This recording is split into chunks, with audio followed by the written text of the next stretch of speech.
Bonjour tout le monde. Aujourd'hui, on va réaliser un compteur asynchrone modulo 9 avec des bascules JK. Donc, c'est un compteur composé de 4 bascules JK avec possibilité de mettre à zéro chaque bascule, donc avec l'entrée active à l'état bar, le clear bar. Donc voilà, donc vous avez 4 bascules qui sont montées en cascade comme des diviseurs par 2 pour que ça fasse un compteur modulo 16. Et donc la fonction de détection ou bien la fonction combinatoire qui permet de détecter le chiffre maximum qui est le 9, ce chiffre ou bien cette fonction, elle est égale à la fonction clear bar égale Q3 bar plus Q0 bar ou bien Q3 fois Q0 le tout bar. Donc ça fait une fonction NAND. Donc cette fonction NAND va avoir le rôle de mettre toutes les bascules à zéro lorsqu'on arrive au niveau ou bien au chiffre 9 comme dans l'état du compteur. Donc on va essayer de faire ça sur le logiciel ORCAD. Donc il faut commencer par ouvrir le logiciel ORCAD Capture CS. Donc on va essayer de faire un nouveau projet qu'on va appeler compteur asynchrone avec bascule JK. Donc je vais choisir le répertoire où je vais mettre mon travail. Donc en choisissant bien Analog or Mixed projet. Donc je fais OK. Donc là je vais choisir un projet blanc. Je mets OK. Ensuite j'aurai une feuille de dessin qui s'ouvre comme ceci. Donc voilà, maintenant on va essayer d'intégrer nos composants. Donc premièrement, je vais aller intégrer les bascules. Donc les bascules, on peut les trouver dans plusieurs librairies. Donc je vous conseille de prendre la librairie 7400. Alors dans cette librairie, on trouve plusieurs composants combinatoires et séquentiels. Donc je vais choisir la bascule JK qui a la référence 7476 et je vais essayer de la placer ici. Donc 1, 2, 3 et 4. Et je m'arrête avec End Mode. Donc ensuite j'aurai besoin d'une porte NAND, toujours dans la librairie 7400. Je vais prendre la référence 7400 qui est une porte NAND. Ensuite, je vais rajouter une source ou bien une horloge principale. Cette horloge, je peux la trouver dans la bibliothèque source TM. Et je vais choisir la première source DJ Steam 1. Voilà. Donc là, on va faire un compteur modulo 16 au départ, un compteur asynchrone. Pour cela, donc, on a besoin de mettre tous les JK à 1. Donc je vais choisir une source niveau haut pour toutes les entrées JK. Voilà. Donc je vais connecter ces entrées tous à 1.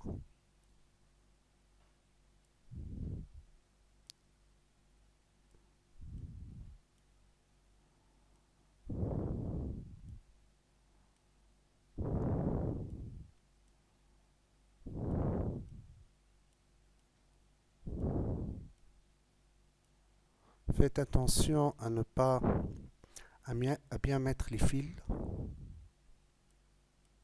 Donc voilà, j'ai connecté tous les entrées. Donc je m'arrête avec End Wire. Voilà. Maintenant, je vais aussi mettre l'entrée de ma bascule principale à l'entrée de la première bascule. Et je vais mettre les sorties des bascules, la première sur l'entrée de la prochaine clock. Parce que là, on voit bien qu'on a choisi des bascules qui marchent avec horloge niveau actif, niveau bas. Donc je vais connecter le Q sur l'horloge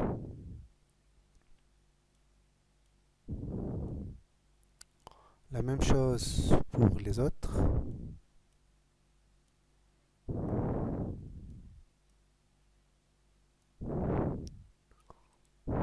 Voilà.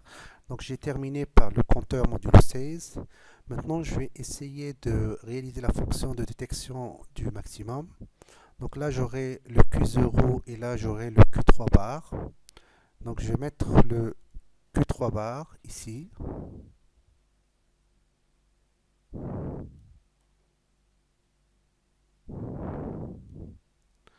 Et le Q0 end wire. Donc voilà, j'ai ma fonction clear que je vais brancher sur tous les entrées de bascule.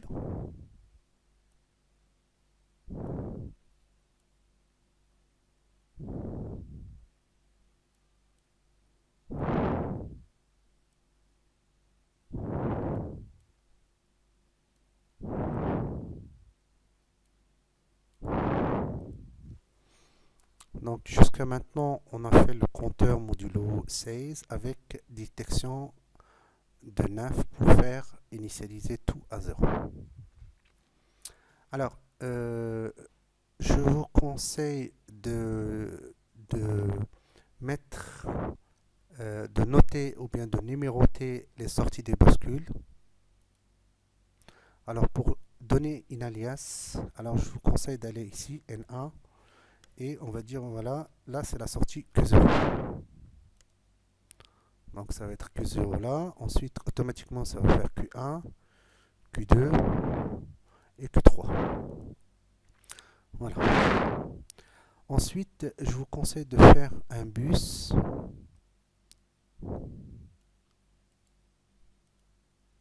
Ce bus là, on va lui brancher les sorties Q0,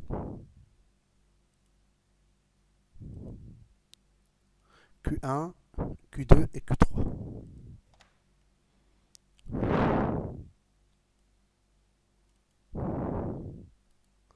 Alors là, je pense que je peux, ce que je peux faire, je peux effacer ça.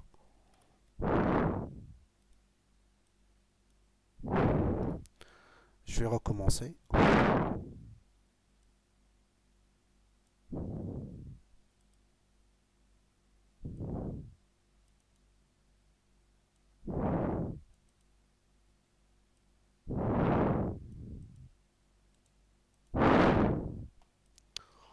Et je vais, de la même façon, je vais les numéroter comme tout à l'heure.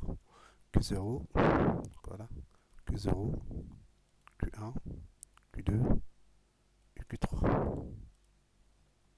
Alors la même chose, je vais aussi de numéroter le bus.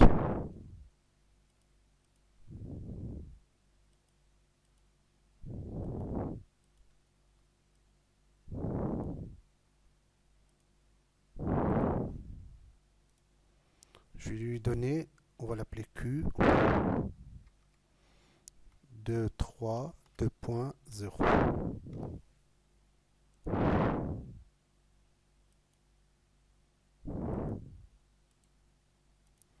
Voilà. Alors voilà mon bus qui va être relié au Q0, Q1, Q3. Tout ça, c'est pour, on fait tout ça pour avoir, quand on va afficher la valeur de la sortie, donc ça va être regroupé sous forme d'un mot de 4 bits. Donc là, je peux brancher un marqueur ici pour visualiser la valeur en sortie. Alors maintenant, on va passer à initialiser ou bien à initialiser cette bascule, pardon, cette source. Donc avec le bouton droit, je vais aller vers Edit PSpice Stimulus. Ça me permet de configurer mon horloge. Donc il y a une fenêtre qui s'ouvre ici en bas. Je vais essayer de l'ouvrir. Donc ça va être une source sous forme clock. Donc je peux lui donner un nom, par exemple horloge.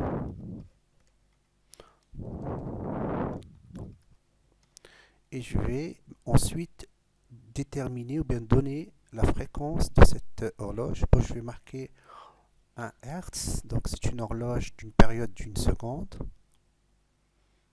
Donc je vais marquer OK. Voilà votre horloge d'une durée de 1 seconde.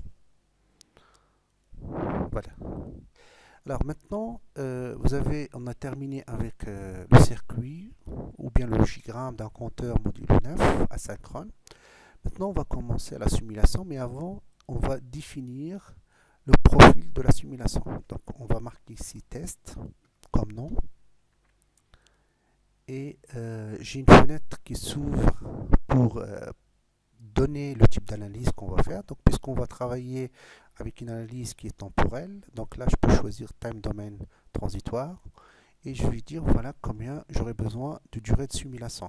Donc, je vous propose, puisqu'on a une période de 1 seconde, de mettre 20 secondes comme durée de simulation. Alors, une remarque très importante, c'est au niveau des options. Et là, au niveau de Gate Level Simulation, je vous conseille d'initialiser les bascules à 0. Donc, au lieu d'avoir l'état X, on va mettre l'état 0. Comme ça, on n'aura pas de confusion avec les autres états. Donc, je vais appliquer et voilà. Donc voilà, j'ai mon horloge principale connectée sur la première bascule. Et n'oubliez pas d'enregistrer à chaque fois.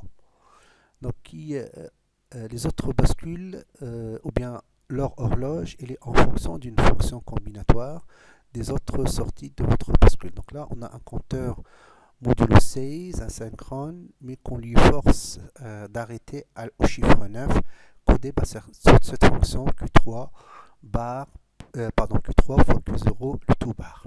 Voilà, je pense que j'ai terminé. Maintenant, je vais lancer la simulation.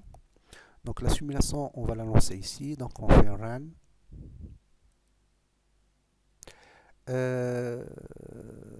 Alors, j'ai oublié quelque chose aussi, c'est que ici, on a des entrées de mise à 1 qui sont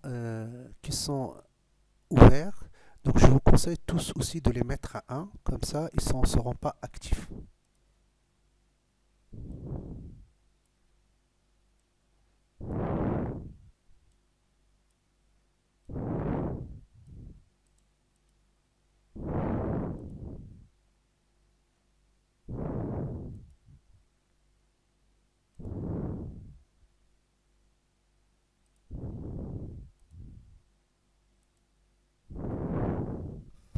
Alors là, je remarque qu'il y a des erreurs au niveau de la netlist. Donc, je vais essayer de voir cette netlist. Qu'est-ce que j'ai comme erreur? Donc, je peux aller voir View Netlist.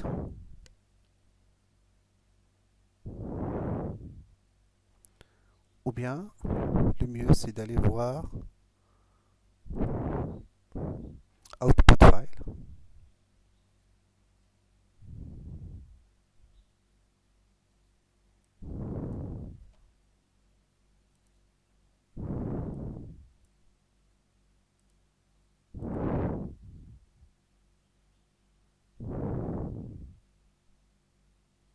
OK.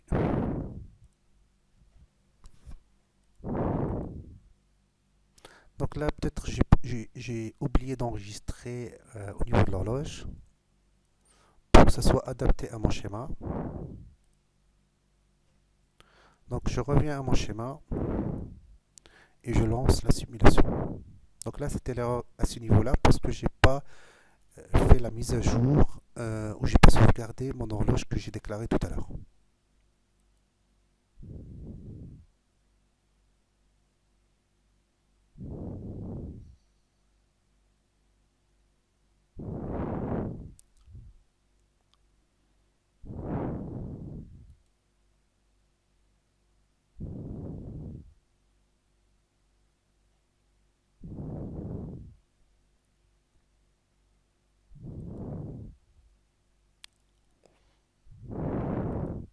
Donc je vois ici une sortie qui est toujours à l'état X.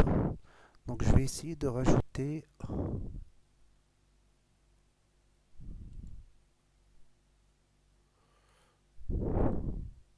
la sortie l'horloge.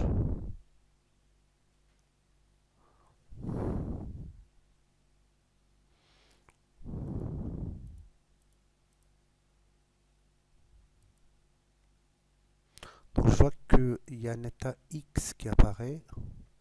Alors on va vérifier d'où ça vient. Donc ici on a le 0, ici on a le 0. Alors, certainement, il y a quelque chose qu'on a mal configuré.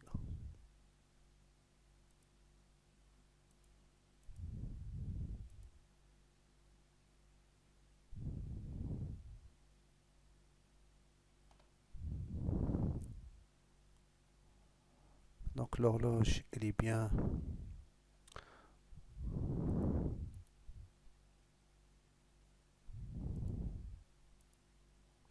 L'horloge, elle est bien définie.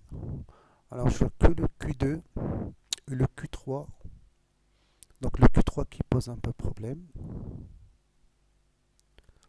Le Q3 ici.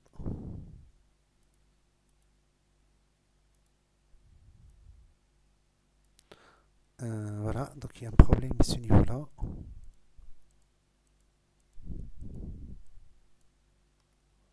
Donc je vais essayer de refaire la sortie.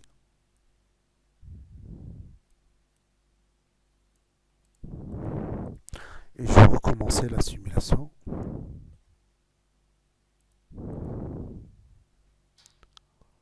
Donc,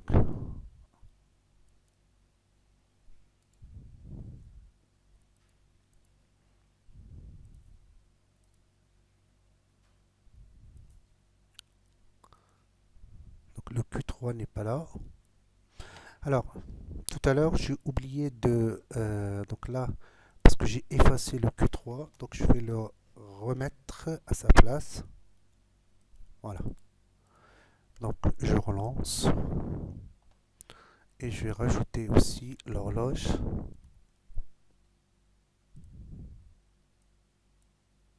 Donc, je vois une horloge ici, de période de 1 seconde. Et je vois l'état du compteur sous forme de 4 bits qui avance d'un pas de 1, 2, 3, 4, 5, 6, 7, 8 et on repasse à 0 parce que une fois qu'on détecte le 9, on revient vers 0.